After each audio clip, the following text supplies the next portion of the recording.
Muy buenas noches. Son las 19:01 de este sábado 28 de marzo de 2020. Estamos en la Ciudad de México, en el Palacio Nacional, y esta es la conferencia de prensa diaria sobre la situación del nuevo coronavirus, la epidemia de COVID en el mundo y en México. En esta ocasión queremos compartir un mensaje de especial importancia para que la sociedad pueda tener una noción clara e inconfundible del momento de oportunidad que vivimos y de los riesgos que implicaría el desaprovecharlo.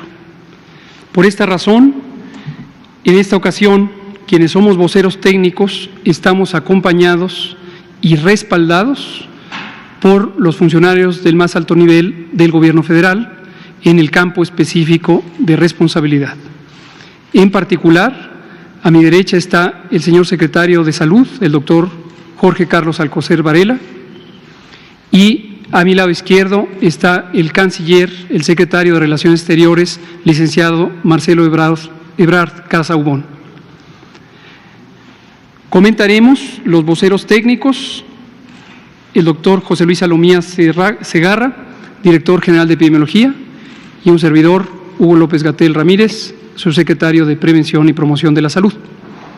Asimismo, quisimos que nos acompañara en esta ocasión algunos de los miembros más activos de nuestro grupo técnico científico de asesoría, con el propósito de dejar también claro cómo estas decisiones, de acuerdo a lo que ha dispuesto el presidente desde el principio, se basan en las recomendaciones técnicas, científicas, que corresponden a las mejores prácticas recomendadas por la Organización Mundial de la Salud.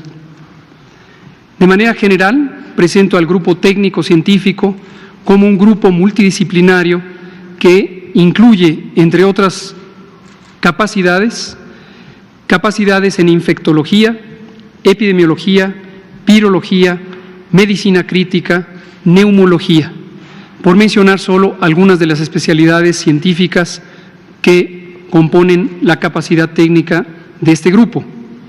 Destaco también que en el grupo participamos 7 integrantes del Sistema Nacional de Investigadores en niveles 2 y 3, y esto suma, por la experiencia de estos funcionarios y especialistas, 350 años de experiencia en el sector salud.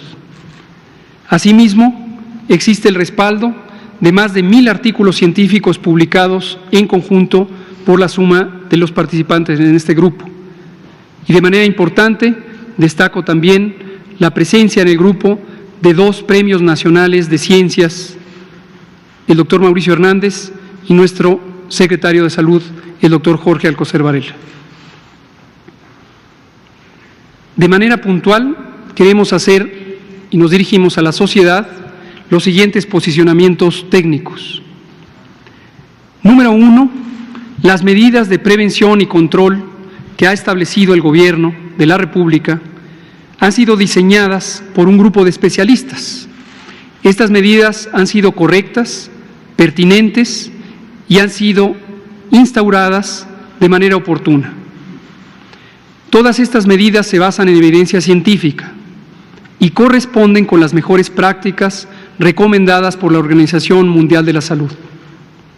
Estas medidas se han comunicado reiteradamente y se han sustentado en el marco legal de nuestro país para formularlas a través de acuerdos y decretos del más alto nivel.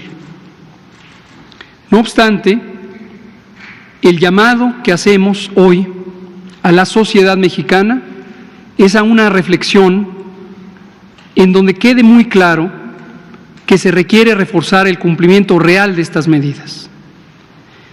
Es una responsabilidad de todos y todas y es nuestra obligación cumplirlas cabalmente y en forma enérgica, sincrónica y consistente. Todos y todas debemos cuidarnos a nosotros mismos y cuidar también a nuestros seres queridos, pero también todas y todos debemos contribuir para que logremos reducir la intensidad de esta epidemia. Por lo tanto, requerimos adoptar todas las medidas instruidas, no solamente aquellas que están encaminadas a la protección personal o de nuestro entorno íntimo. En la medida en que logremos las medidas masivas de inmovilización, de reducción de la actividad laboral, escolar y la concentración de personas en el espacio público en forma masiva, tendremos un beneficio para todas y todos. Y el beneficio necesario, imprescindible, impostergable, es reducir la velocidad de transmisión de este virus. Reitero, esto es impostergable. Es nuestra última oportunidad de hacerlo y hacerlo ya. Y esto requiere que de manera masiva nos restringamos y nos quedemos en casa. Por eso decimos directamente a la sociedad, a todos y cada uno de los miembros de esta República, quédate en casa, quédate en casa, quédate en casa, porque si lo haces tú y lo hacemos todos, es la única manera de reducir la transmisión de este virus. Quiero mostrarles la gráfica de los datos actuales del comportamiento epidémico de esta enfermedad COVID-19. Lo que podemos ver en la gráfica, y me voy a permitir ponerme de pie como hago en otras ocasiones, se compara con la situación que han vivido otros países y situación que no queremos vivir, ni el gobierno ni la sociedad. Nadie quiere vivir esa situación, porque esa situación, llegado el punto, es incontenible. Es incontenible. Aquí se ve, como lo hemos explicado en repetidas ocasiones, las curvas epidémicas, los casos acumulados, la cantidad de enfermos que se han reportado en 5 países: España, Italia, Francia, Alemania y Estados Unidos. Y las hemos comparado insistentemente con la situación de oportunidad que vive México. Las curvas de esos países están en estos colores y hemos destacado el punto en el tiempo que marca el momento de oportunidad, el último momento de oportunidad.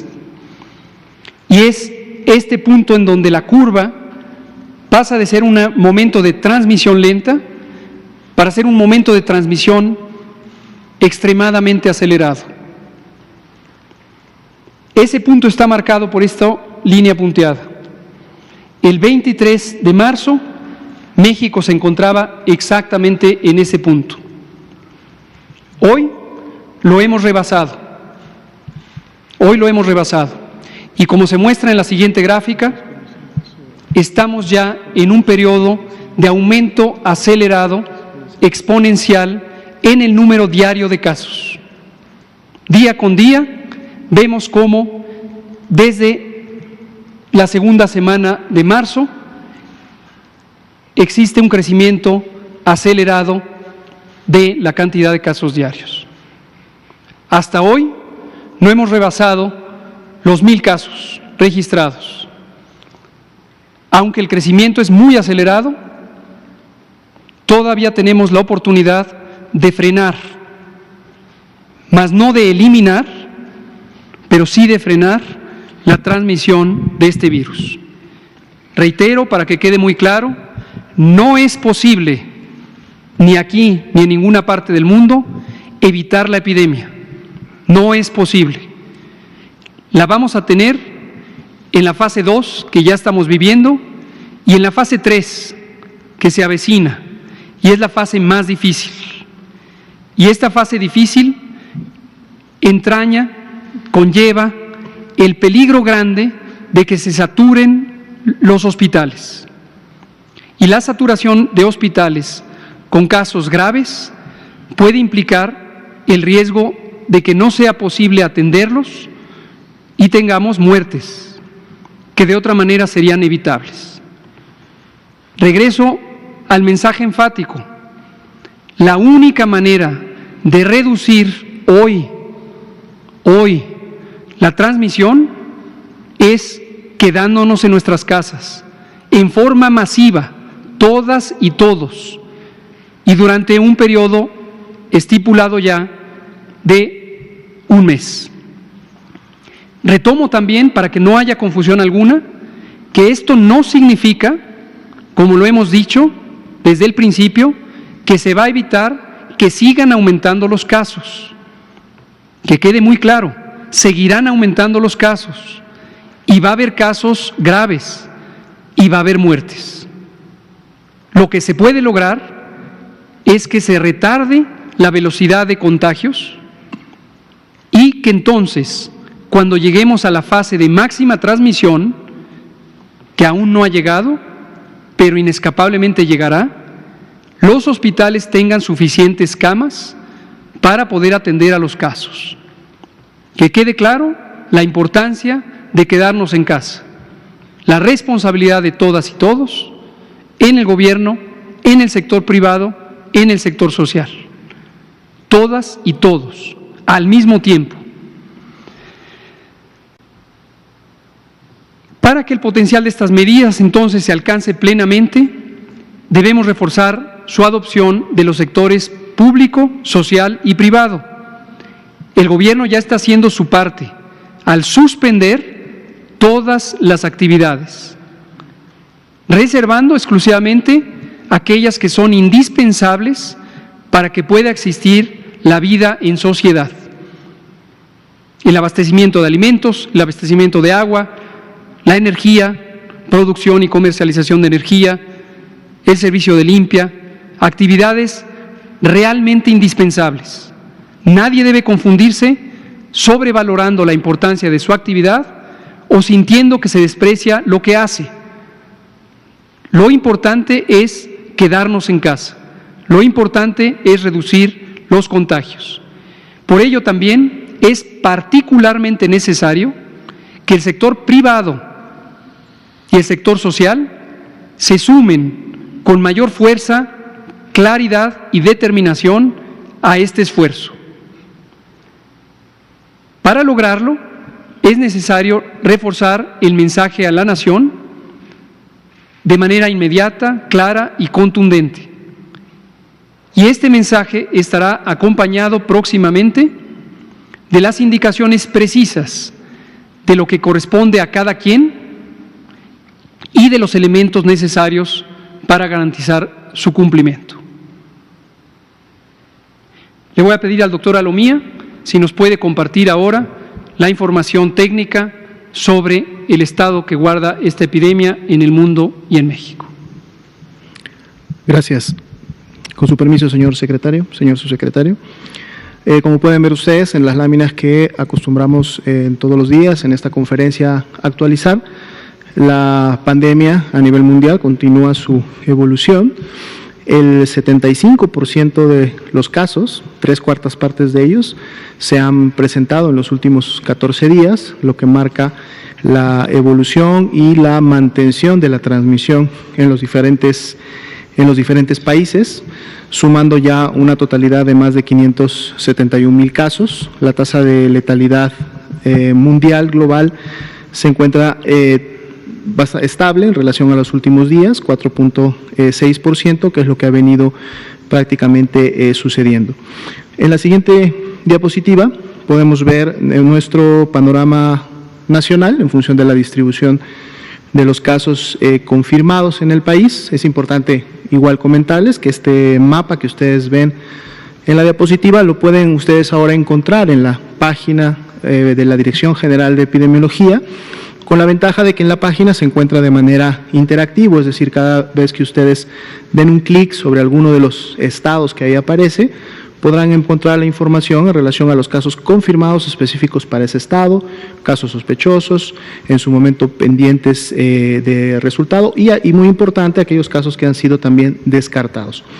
Son 848 casos los que tenemos el día de hoy en la actualización. 4.341 casos se han descartado, eso también ha incrementado, y 2.623 casos se encuentran aún clasificados como sospechosos, por lo que podríamos lógicamente tener todavía más casos para el día de mañana, y lamentablemente se actualiza a 16 defunciones las que han ocurrido hasta el momento en México. Si vemos nuestra gráfica de distribución de los casos confirmados, tenemos ya ahora un nuevo balance entre hombres y mujeres, aunque los hombres todavía siguen siendo un poco más la proporción en los que se ha presentado. La manera como se ha presentado clínicamente entre hospitalizados y ambulatorios prácticamente sigue también similar. 12% tuvieron que ingresar a una unidad de segundo nivel, y en la gráfica inferior izquierda podemos ver de ese 12%, que representan 85 personas que fueron ingresadas a un segundo nivel, felizmente el 67% de ellas están en condición estable o estuvieron en condición estable. Un 28% de ellas sí tuvieron una gravedad y fue la razón y la evolución durante la hospitalización, incluyendo un 5% que se encontraron en una condición crítica, digamos, dado que tuvieron que ser intubados. Vemos que las proporciones de atención por institución se mantienen similar, se han mantenido prácticamente de esa manera durante la última semana, y pueden ver también la distribución en la gráfica de la derecha, la que está en barras, cuál ha sido el grupo de edad que ha estado siendo afectado. Vemos cómo el grupo de jóvenes en edad productiva, adultos jóvenes en edad productiva, son los que hasta el momento tienen, digamos, la mayor carga de enfermedad en relación a casos confirmados, repuntando en su momento en los mayores de 65 años, en donde también vemos cómo hay ese incremento. En el siguiente mapa podemos ver ahora cómo se distribuye, cuáles son las características de las 16 defunciones. Aquí sí vemos una mayor predominancia por los hombres, con un 87%. Vemos cómo la obesidad y la hipertensión siguen siendo las principales comorbilidades y por lo tanto factores de riesgo que han afectado a las personas, seguidas solo por una pequeña fracción por la diabetes, que prácticamente son las tres principales. El tabaquismo y la insuficiencia renal crónica también se han presentado, como ya lo veíamos anteriormente. Tenemos la distribución por estados, ustedes la pueden apreciar y consultar, y también pueden notar que en la distribución por edad, si bien es cierto ha habido defunciones también en adultos jóvenes, la gran mayoría, de hecho casi el 70% de ellas se ha presentado precisamente en adultos mayores, que sabemos que son el grupo principalmente el riesgo de complicarse y fallecer en esta enfermedad. La siguiente gráfica nos vuelve a actualizar la cantidad de casos que en su momento ya no tienen un nexo epidemiológico a la importación, es decir, que se consideran ya como transmisión en la comunidad, y vemos cómo esta cantidad de casos día con día sigue incrementándose, y así lo vamos a ver en la medida que nos vayamos adelantando o avanzando en este escenario 2 y transitando hacia un escenario 3, en donde sabemos, y lo habíamos dicho desde un inicio, en relación a los escenarios, los brotes comunitarios, es decir, la transmisión en la comunidad, es la que empieza a tomar ya la relevancia en relación a los casos importados que dejan de serlo, y entonces en fase 3 empieza en su momento la elevación de la transmisión. Es el panorama para hoy. Muchas gracias, doctora Lomía. Antes de pasar a la sección de preguntas y respuestas, me vuelvo a parar. Quisiera despedir a nuestro grupo técnico presentándolos en lo individual y pidiéndoles, si son tan amables, de pasar a continuar las labores, dado que esto no para y está reunido todo el grupo del Comando Operativo. Está la doctora Ana de la Garza, a quien ya conocen, es directora de investigación operativa epidemiológica. El doctor Cristian Zaragoza, epidemiólogo también, la doctora además es doctora en salud pública.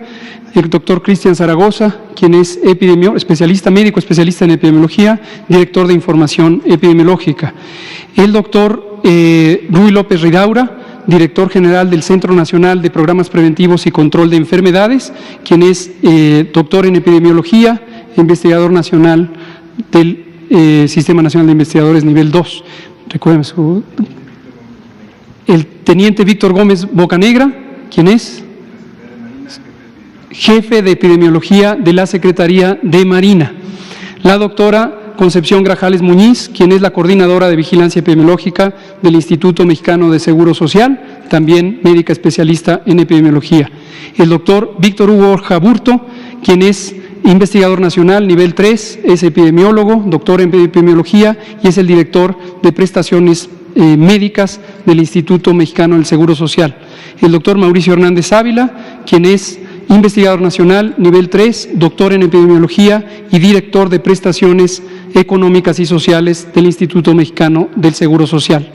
Atrás, la doctora Aletze de la Torre Rosas, quien es directora general del Centro Nacional para la Prevención y Control del VIH-Sida, es médica internista, médica especialista en infectología y además maestra en salud pública y epidemiología.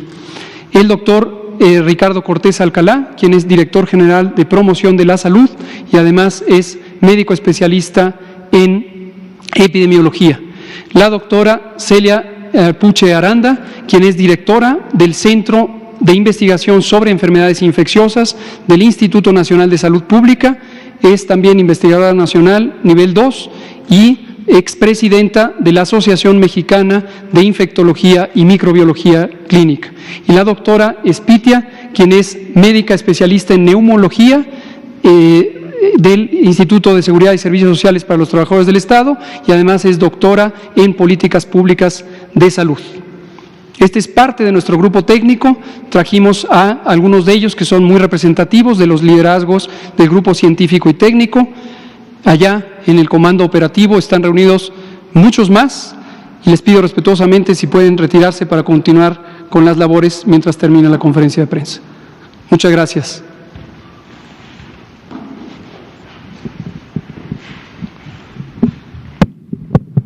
Ahora sí, abrimos a preguntas y respuestas. Tratemos de ser concretos y ordenados, por favor. Vamos a empezar por la primera fila, los 4 en la primera fila, y nos seguimos en la siguiente fila. Por favor. Quiero preguntarles, hoy informó el gobernador de Hidalgo que dio positivo al coronavirus. El 18 de marzo estuvo presente en una conferencia mañanera con el presidente Andrés Manuel López Obrador. ¿El presidente se va a hacer una prueba de coronavirus o va a tomar algunas medidas como de aislamiento o de prevención?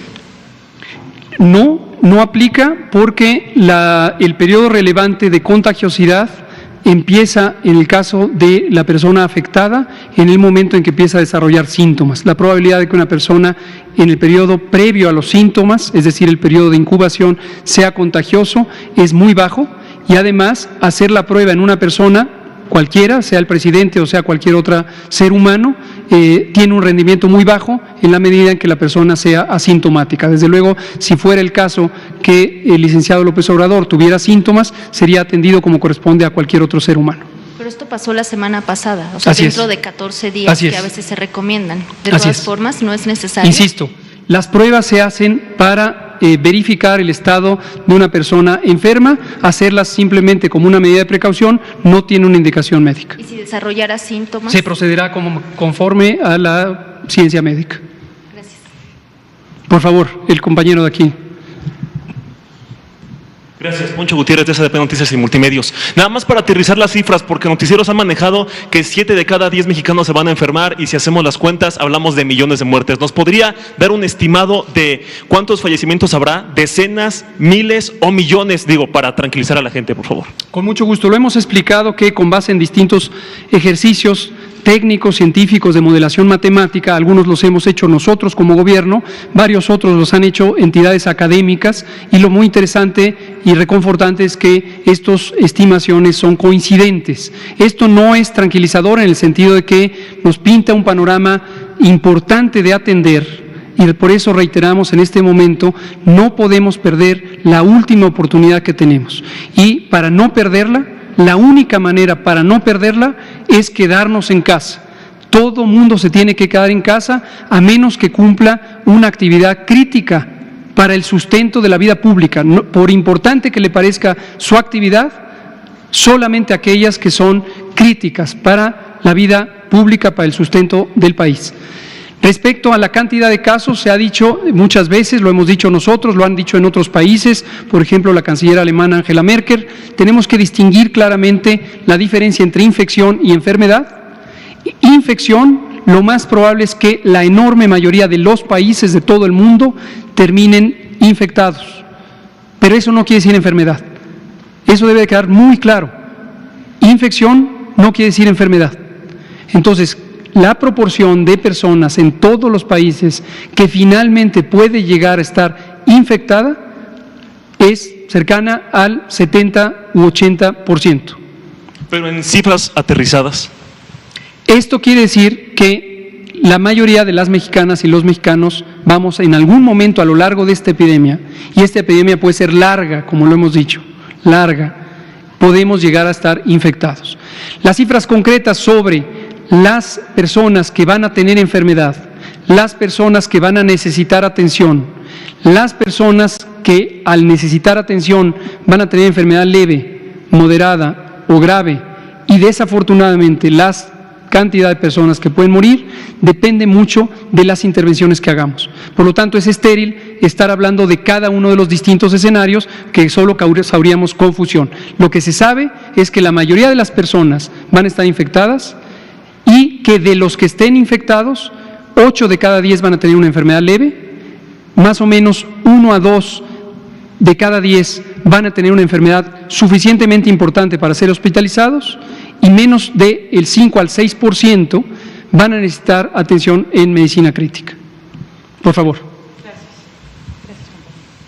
Doctor, gracias. Subsecretario, 2 preguntas concretas. Ha habido publicaciones respecto a las modificaciones de las cifras de fallecimientos por neumonía en México. Se ha dicho que habrían aumentado el número de casos en años anteriores para que la gente que desafortunadamente muere por COVID se cuente como neumonía y de esta forma pues se altere el promedio comparativo. ¿Es así o no es así? Necesitamos, digamos, claridad en estos momentos, sobre todo ante el anuncio que nos hace.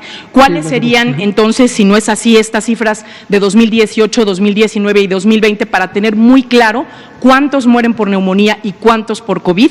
Y lo segundo sería si se tiene la certeza de que las muertes que le han reportado o que les han reportado por neumonía no son realmente por COVID, y en qué se basaría esa certeza científicamente hablando, si nos puede hacer favor de responder. Con mucho gusto. Gracias por la pregunta, gracias, porque es muy importante para disipar campañas de desinformación deliberadas que han existido, específicamente la que ocurrió en las últimas 24 horas, en donde se empezó a inflar sin ninguna base de evidencia, la falsa idea, aquí le estoy respondiendo, la falsa idea de que el gobierno intenta modificar las cifras de neumonía o de cualquier otro padecimiento para ocultar la importancia de COVID. La falsa idea. Estas gráficas, me paro nuevamente, se llaman canal endémico. El canal endémico es una gráfica que utilizamos en epidemiología desde hace muchísimos años, es parte sustancial del Sistema Nacional de Vigilancia Epidemiológica, que representa lo que ha ocurrido en los últimos 7 años y lo que está ocurriendo en el año presente, y se va actualizando semana tras semana con la notificación de casos que proviene de más de 26,000 unidades de atención de salud de primero, segundo o tercer nivel, que representa la totalidad del Sistema Nacional de Salud y que están obligadas, de acuerdo a la Ley General de Salud, a notificar distintos padecimientos. En este caso, neumonías y bronconeumonías. Lo que se ve en la gráfica, para que todos lo tengamos claro, en la progresión de las semanas de todo un año, desde la semana 1 hasta la semana 52, el número de casos registrados de neumonías y bronconeumonías. Y esta es la gráfica nacional, y trajimos la de 3 estados, tenemos por supuesto la de 32 estados, también tenemos la de todos los municipios y las jurisdicciones. Esta es la nacional, y voy a mostrar la de 3 estados que fueron involucrados en esta campaña de desinformación que no tiene base de evidencia. Lo que se ve finalmente en los colores es cómo se ha comportado la notificación de neumonías y bronconeumonías en los últimos 7 años. Esto es el percentil 25, es decir, una cuarta parte de los 7 años existentes ha tenido esta cantidad de neumonías, bronconeumonías. Lo que está en la parte amarilla es lo que hay entre el 25% y el 50% de los números registrados en los últimos 7 años. Finalmente, lo que está en la parte alta de la zona amarilla y la parte alta de la zona roja es lo que representa entre el 50% y el 75% de lo ocurrido en los últimos 7 años. Y por último, la línea azul representa 2020. Son los registros en tiempo real, semana por semana, que generan 26,000 unidades de salud. Este registro, tal como se registra, se representa aquí. Y lo que se puede ver es la cantidad de neumonías y bronconeumonías a nivel nacional comparadas con lo ocurrido en los 7 años anteriores. Y podemos ver que se encuentra dentro de lo esperado, de hecho, por debajo de la cantidad esperada en 25% de los números, desde el inicio del año y hasta el momento actual. En las siguientes 3 es el mismo tipo de gráfica, pero representa 3 estados de la República, Jalisco, y podemos ver que al inicio del año hubo un incremento, estamos hablando de la semana 4, esto es al final de enero, y hay un pequeño incremento en el número de casos de neumonía que posteriormente tiene este comportamiento. En la siguiente es el caso de Nuevo León, donde tenemos este mismo comportamiento, alrededor del 25 al 50% de lo que ha ocurrido en los últimos años. Y en la última, el Estado de México, en donde tenemos esta existencia de casos que después fue descendiendo. Cierro diciendo, lo que ocurrió al inicio del año todavía representa el comportamiento de la temporada de influenza. La influenza ocurre todos los años entre octubre y marzo. Y entre octubre y marzo, la influenza es una de las enfermedades, posiblemente la principal causante de neumonías, bronconeumonías, tanto en casos como en defunciones. Discúlpeme nada más la insistencia. Entonces, ¿tienen la certeza de lo que les reportan como neumonía es fallecimiento por neumonía y lo que es COVID o fallecimiento por COVID es así? COVID es una enfermedad que tiene 3 presentaciones. Leve, que no tiene neumonía; moderada, que pudiera tener neumonía o ser una inflamación del árbol bronquial; y grave, donde clásicamente hay daño pulmonar agudo y neumonía. Por decirlo de otra manera, COVID es parte del mundo de las neumonías y por eso monitoreamos también esto, porque esto puede ser una señal indirecta de la existencia anormal de COVID. A lo largo del año y a lo largo de las semanas vamos a estar compartiendo estas curvas, ya que hoy se las presentamos, porque son uno de los 7 componentes de la vigilancia integrada de la epidemia de COVID. Entonces, la respuesta es clara, sí, efectivamente, las señales del Sistema Nacional de Vigilancia Epidemiológica consistentemente muestran que la idea de que hay un exceso de neumonías atípicas es falsa y de que no corresponde con el comportamiento de COVID. Y nada más, discúlpeme el atrevimiento y el aprovechar, pero para que me quede claro y poder transmitirlo así, es que la neumonía a lo mejor podría ser una complicación de alguien que padece COVID. Así lo he dicho, la neumonía es una de las manifestaciones clínicas que ocurrirá en el 5% aproximadamente, o en promedio, 5% de las personas que tengan COVID. ¿Y en la tabla de fallecimientos aparecería como muerte por neumonía o muerte por COVID? Aparecería como muerte por COVID, por supuesto. Gracias, muy amable. De este lado, doctor Gatell, canciller, buenas noches, también a la mesa. Carlos Guzmán de Aba Noticias, 3 preguntas muy rápidas. La primera, si nos puede decir si este llamado que hace a quedarse en casa por un mes va a implicar el mover la fecha de regreso posible de los niños a la escuela que estaba planteada para el 20 de abril. La segunda, que nos hable un poquito de la cuestión, números de cómo va el reclutamiento de médicos, especialistas, enfermeras, y si en dado caso de que no se cumpla el número de especialistas, se puede abrir a enfermeras generales, a otro tipo de especialistas para poder cubrir y capacitarlas antes de que comience todo esto. Y para el canciller Marcelo Ebrard, si nos puede hablar un poquito de cómo va la cuestión de repatriados, especialmente del caso de una peruana que está, una mexicana que está en Perú, y también de los argentinos. Gracias. Muchas gracias. Sus preguntas también son muy valiosas.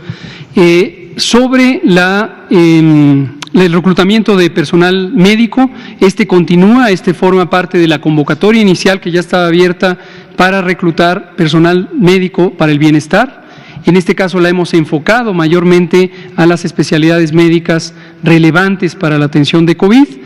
Hasta el momento tenemos un progreso importante donde ha habido cerca de 2.500 presentaciones, es decir, personas especialistas en los campos relevantes que se han sumado a la convocatoria. No todos pueden ser incorporados debido a que los perfiles profesionales pudieran no ser los adecuados, y estaremos anunciando conforme ya se vayan concretando este reclutamiento. Muchas gracias también por eso. En fecha muy próxima, regreso a un asunto que ya conocen, pero para que todos lo tengan presente. El Consejo de Salubridad General, desde el 19 de marzo, se declaró en sesión permanente. Esto lo que nos permite es tener una agilidad inmediata para la convocatoria del Consejo y que el Consejo pueda ir revisando las decisiones mayores sobre las intervenciones de salud pública. En este momento, y para que lo recuerde la población, la medida masiva de distanciamiento social, que se puede resumir con quédate en casa, es del 23 de marzo y hasta el 19 de abril. Sin embargo, como muy atinadamente usted señala, la medida puede estar sujeta a revisión para su ampliación, pero de momento no se ha tomado esa decisión. De momento está sujeta a una deliberación muy próxima del Consejo de Salubridad General. Si así se decidiera, lo anunciaremos oportunamente. Muchas gracias, buenas noches, colegas, señor secretario, señor subsecretario, señor director, amigas, amigos todos. Bueno, en primer lugar, sumarme al llamado que hace el doctor López-Gatell respecto a quedarnos en casa. Usted preguntó de qué va a depender los números o qué números. Solo añadiría, pues depende también de qué hagamos cada uno de nosotros. A mayor disciplina y contribución de cada uno de nosotros, mejor nos irá como país. Paso a contestarle a usted, me pregunta.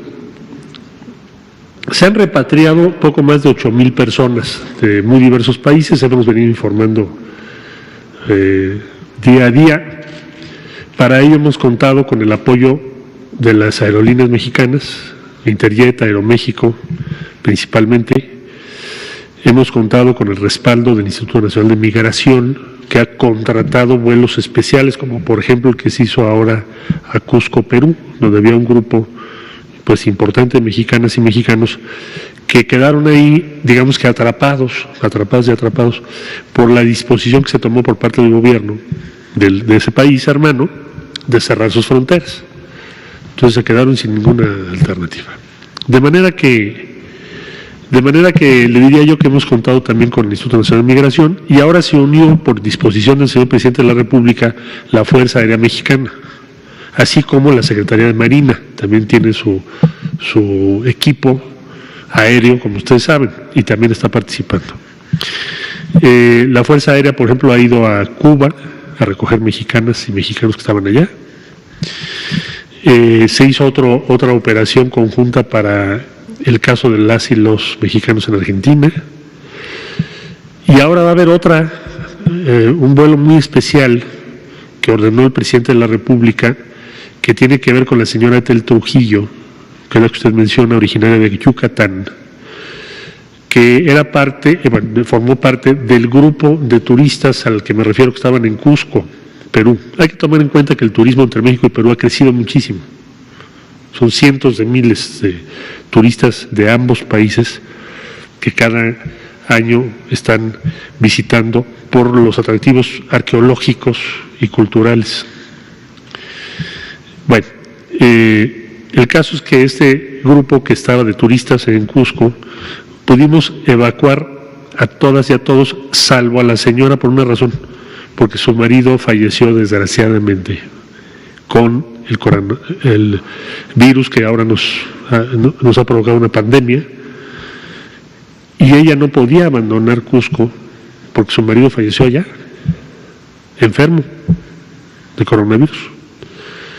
Resulta que la señora resultó positiva a la prueba que se le hizo.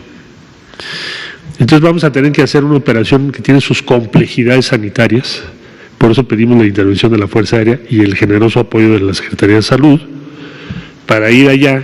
Además hay que trasladarla del punto en el que está, que es Cusco, que ahí no podemos llegar en el avión. Tenemos que ir a otro punto que probablemente va a ser Arequipa, para recogerla, acompañarla y tenerla en México, que fue la instrucción que nos dio el presidente, a más tardar el día lunes o el martes en la mañana, por razón de la enfermedad que tiene. No está grave, pero está sola, su marido falleció, ha sido una tragedia impresionante en términos humanos.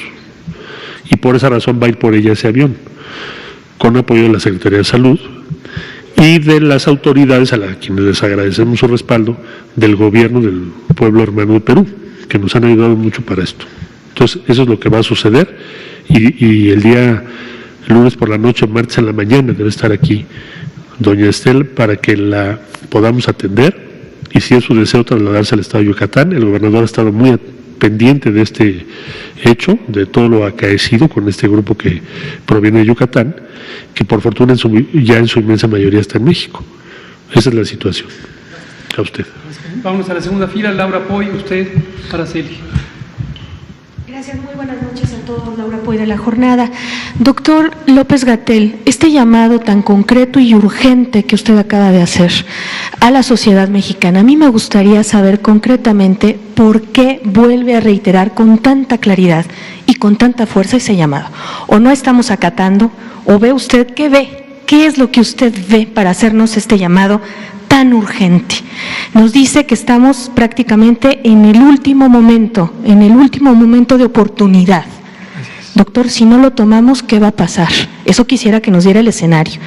Y también preguntar, no sé si es al secretario Marcelo Ebrard, si nos pudiera decir, no sé si usted está interviniendo también en el proceso de búsqueda de insumos en el extranjero para poder garantizar que todos los hospitales en el país puedan tener los insumos para atender los futuros casos.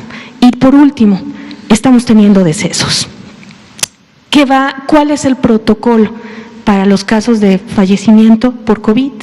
¿Va a haber funeral? No lo va a haber. Por favor, si nos puede decir qué tratamiento se le da. Gracias. Con mucho gusto. Muchas gracias, Laura. Sus preguntas son extremadamente importantes. Voy a empezar por la tercera. Dejaré desde luego la segunda al canciller y contestaré con cierta vehemencia la primera. En la tercera, sobre los fallecimientos y en general sobre las medidas de bioseguridad. Bioseguridad es aquellas prácticas, acciones, protocolos, cuidados que deben guardar las personas que están en contacto con los casos, con el material biológico de los casos, las secreciones y desde luego en los casos más extremos de esta enfermedad con los cadáveres. Quiero dejar en claro que la guía de bioseguridad, la guía de control de infecciones que publicamos, el gobierno la publicó en la primera semana de febrero, contempla las características de las acciones y el equipo de protección necesario para esto. Y aquí sí doy una nota de tranquilidad, en el sentido de que a pesar de las imágenes que se ven en distintos medios de comunicación formales e informales, en donde se aprecia gente utilizando equipos de máxima contención, equipos de nivel de bioseguridad más alto, del nivel 4, como se clasifica técnicamente. Y me refiero, para pronta identificación por parte del público, a estos trajes que son una suerte de pijama blanca, acompañados de una careta o incluso de una mascarilla completamente sellada. Esto no corresponde a la necesidad de bioseguridad para este virus. Este es un mensaje de tranquilidad. No corresponde para la contagiosidad y la virulencia de este virus utilizar este tipo de equipo. Lo que sí corresponde es lo siguiente: el personal de salud directamente en contacto con las personas infectadas o sospechosas de estar infectadas, es decir, no hace falta la confirmación para tener esta precaución, corresponde el uso de mascarillas N95, que son unas mascarillas blancas generalmente de la forma de una concha, que cubren completamente nariz y boca y sellan la vía respiratoria y la boca, acompañadas de gogles, de un material obviamente que permita la visualización, pero que sella completamente el espacio de los ojos. Esos dos elementos y el uso de guantes quirúrgicos convencionales, no tienen que ser guantes de otro tipo, es suficiente para garantizar la bioseguridad de la persona involucrada en los procedimientos más riesgosos de contacto con los pacientes. Y los procedimientos más riesgosos de contacto con los pacientes son específicamente la manipulación de la vía aérea, concretamente dos que son importantes en este caso: la toma de muestras de líquidos nasales y faríngeos, que se utiliza para tomar la muestra necesaria para el diagnóstico por laboratorio, y los procedimientos de intubación de los pacientes en las terapias intensivas. Entonces, noten ustedes que esto implica que es un nivel de bioseguridad considerablemente bajo, es decir, la peligrosidad para el contagio es baja, y que con este tipo de equipos es suficiente para garantizar la protección de los más cercanos al riesgo.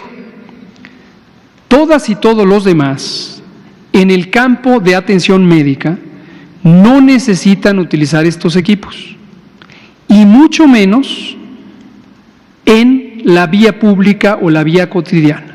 Vuelvo a decir, no se necesita ponerse un cubrebocas para circular por la vía pública, no solo porque es un desperdicio, sino porque no protege a la persona que quiere cuidarse de la infección. Puede ser útil como un complemento para reducir la posibilidad de que la persona enferma le transmita a los demás. Entonces, la persona enferma, en primer lugar, se debe quedar en casa. No necesita la prueba, no necesita el diagnóstico, se debe quedar en casa.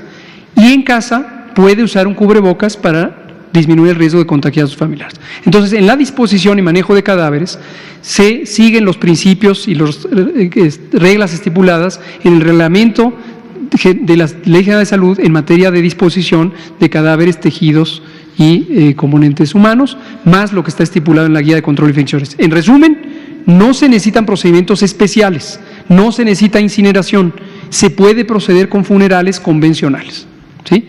Vamos a ir muy rápido, me dicen que quedan 7 minutos con las últimas dos compañeras. Perdón, el canciller, disculpe usted, canciller. No, me preguntaba usted del abastecimiento, ¿no? Bueno, a ver, hago la explicación. El señor presidente de la República dispuso varias cosas al mismo tiempo. Primero, México es el 8º exportador de equipo médico del mundo. Y por tanto, la instrucción a la Secretaría de Economía y al equipo del gobierno fue, desde hace ya varios días, pues reunirse con la industria que en México produce equipo médico que acabo de referir. Ese es un camino muy importante. ¿Podrá eso llevar a una reconversión de algunas actividades? No me corresponde a mí decirlo, pero la Secretaría de Economía seguramente, si se le invita a una de estas reuniones, podría informárselos a ustedes con el detalle del caso. Pero eso se está trabajando. Segundo camino, por supuesto, el tener la mayor posibilidad y el acceso a lo que ya se tiene en inventarios en México, que eso también se ha venido haciendo por las diferentes instituciones de salud y la Secretaría de Hacienda. Tercer camino, el que corresponde a la Cancillería, que es ¿cuál? Buscar en un mundo donde hay una sobredemanda y una cada vez más estrecha oferta, buscar aquellos insumos que son estratégicos o que son decisivos, como pueden ser, por ejemplo, los medicamentos o los compuestos de aquellos posibles medicamentos sujetos a prueba hoy en día por la Organización Mundial de la Salud, y que México debe participar en ellos desde ahora, porque esa es la instrucción que nos dio el presidente y lo está coordinando las autoridades de salud. Eso son decisiones estratégicas, eso hay que tomarlo ya, es lo que estamos haciendo todos los días, ya lo estamos haciendo. No me corresponde a mí tampoco darles el informe de esos protocolos porque le corresponde a la Secretaría de Salud. Pero la tarea de la Secretaría es traer esos insumos a como dé lugar. Bueno, respetando la ley, por supuesto. Pero si no, México se quedaría rezagado. Entonces lo estamos haciendo ahora. Por supuesto, también es nuestra obligación, acabamos de tener una llamada, como saben, con el grupo G20, los líderes de Estado, y el presidente de la República propuso que la Organización de las Naciones Unidas garantice que no se cometan, vamos a suponer que México dijese que tendríamos la potestad legal, de decir, toda la producción de equipo médico en México se queda en México.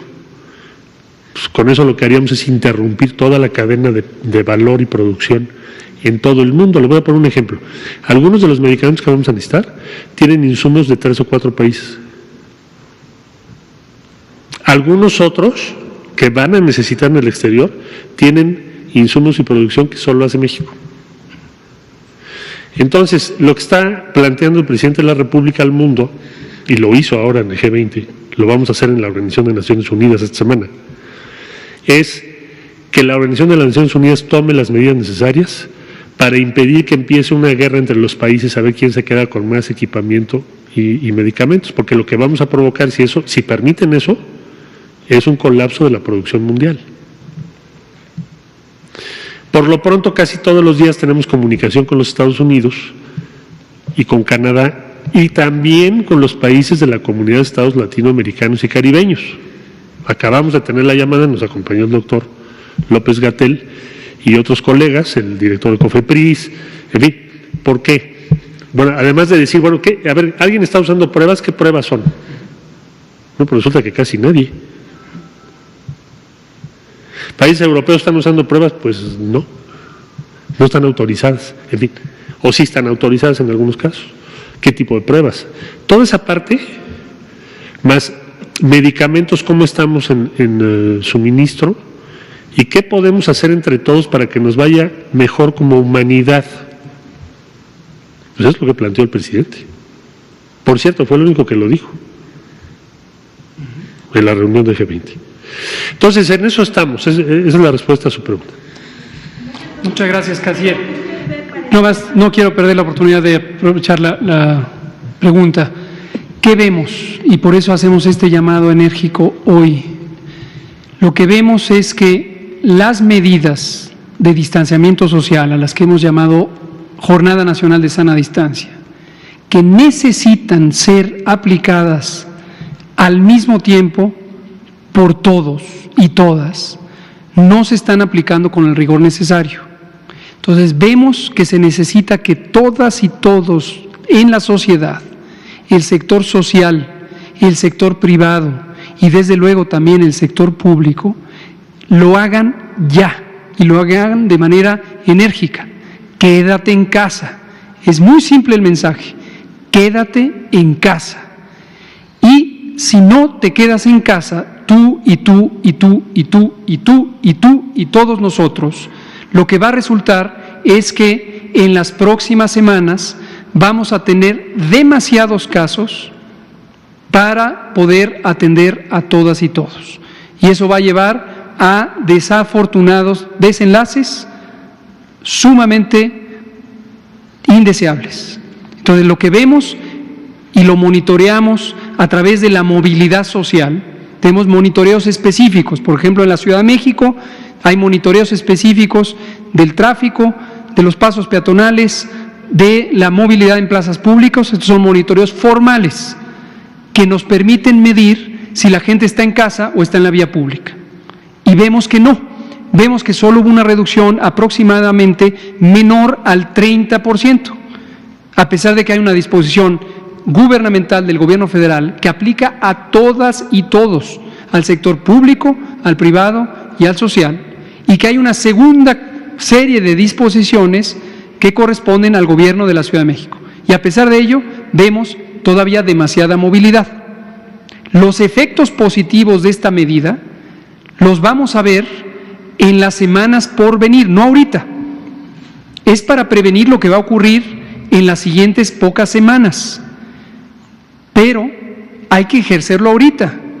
porque si llegamos a tener demasiados casos, como le ocurrió a los países que hemos mencionado, ya no se puede parar la epidemia.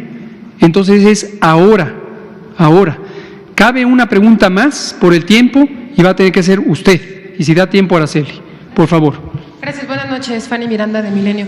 Ante esta respuesta de la ciudadanía, como ya nos comenta, todavía la gente está en la calle, se está pensando en implementar medidas más severas para que realmente se mantengan en su casa. Eso es por un lado, y para el canciller, hay ciudadanos en otras partes del mundo, se está pensando también en repatriarlos y cuáles serían los factores que se tomarían en cuenta para ello. Y ya por último, si me da tiempo, tenía usted aquí a los funcionarios de este comité técnico, preguntarle cuánto se está invirtiendo en materia de ciencia para las innovaciones, para buscar los tratamientos contra el coronavirus y qué instituciones lo están haciendo, cuántos programas, cuántos protocolos de investigación se están planeando ya. Cómo no, la última se la contesto rápido, no tengo el dato. El Consejo Nacional de Ciencia y Tecnología está participando en la promoción de la colaboración científica a nivel nacional e internacional para que nos sumemos a los distintos protocolos de innovación científica y tecnológica. Pero con gusto lo preparamos el dato y se lo traemos. Sobre la primera pregunta, y la otra desde luego es para el canciller, lo que estamos identificando es que tenemos grandes oportunidades para tener un pueblo responsable, un pueblo activo, y celebramos y respetamos y agradecemos a todas y aquellas personas y organizaciones o instancias gubernamentales, incluidos los gobiernos estatales, que han tomado acciones responsables, acciones decididas. Entonces, el sentimiento público es que se necesita hacer algo, pero decimos con claridad, ese algo lo tenemos que hacer todos, todas. No nos esperemos a que nos venga del gobierno.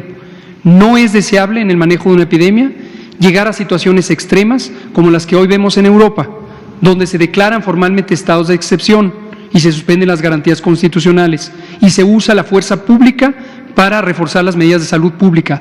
No es deseable. Entonces, hacemos un llamado enérgico, enfático, inconfundible a quedarnos en casa, todas y todos. Es la mejor vía que voluntariamente, conscientemente, decidamos quedarnos en casa, todas y todos al mismo tiempo. Canciller. Todas las posibilidades están y el marco legal de México lo contempla, pero quisiéramos no llegar a ese punto, porque además si llegamos a ese punto es porque es demasiado tarde. Entonces tenemos que actuar ya. Canciller, por favor. ¿Cuál es el criterio que hemos seguido hasta ahora? Bueno, primero se utilizaron líneas aéreas, intercambios, porque se quedaron extranjeros en nuestro país que necesitaban regresar a un país y entonces los mexicanos en aquel país se hicieron convenios. Conforme se han ido cerrando los vuelos, para darnos una idea, hay una reducción agregada de vuelos en el mundo de más del 70% en este momento. Es decir, hay países donde ya no puedes llegar. Una cosa es reducción de vuelos y otra cosa es cierre de fronteras. Hay países que no puedes volar. Perú, no puedes. Y como Perú, otros países. Entonces, el criterio es primero, ya se cerraron las posibilidades de las líneas aéreas, ya no podemos llegar vía charters, entonces ya lo único que nos queda es llegar por vía Fuerza Aérea Mexicana o Secretaría de Marina. ¿Cuántos mexicanos y mexicanos hay? Y desde luego, si podemos técnicamente tener la autorización para aterrizar, porque hay países que nos han dicho que no, por las razones, no lo haría porque lo pueden tomar, pero le diría a usted que hay varios países del mundo ya no podemos aterrizar, porque es una disposición de cierre total. Entonces, la gran mayoría de estos más de 8,000 mexicanas y mexicanos se ha logrado. Esa es otra de las razones por las cuales México no suspendió vuelos de manera unilateral, porque se hubieran quedado los mexicanos varados en Europa y en otros países, probablemente varias decenas, si no es que cientos de miles. Entonces, la política de lo que acabo de describir, más lo que México ha hecho, ha permitido que regresen a nuestro país la inmensa mayoría. En eso vamos. Señor secretario de Salud, señor canciller, agradecemos mucho su apoyo, su orientación, su respaldo a los técnicos que estamos operando esto. Muchas gracias. Aquí terminamos.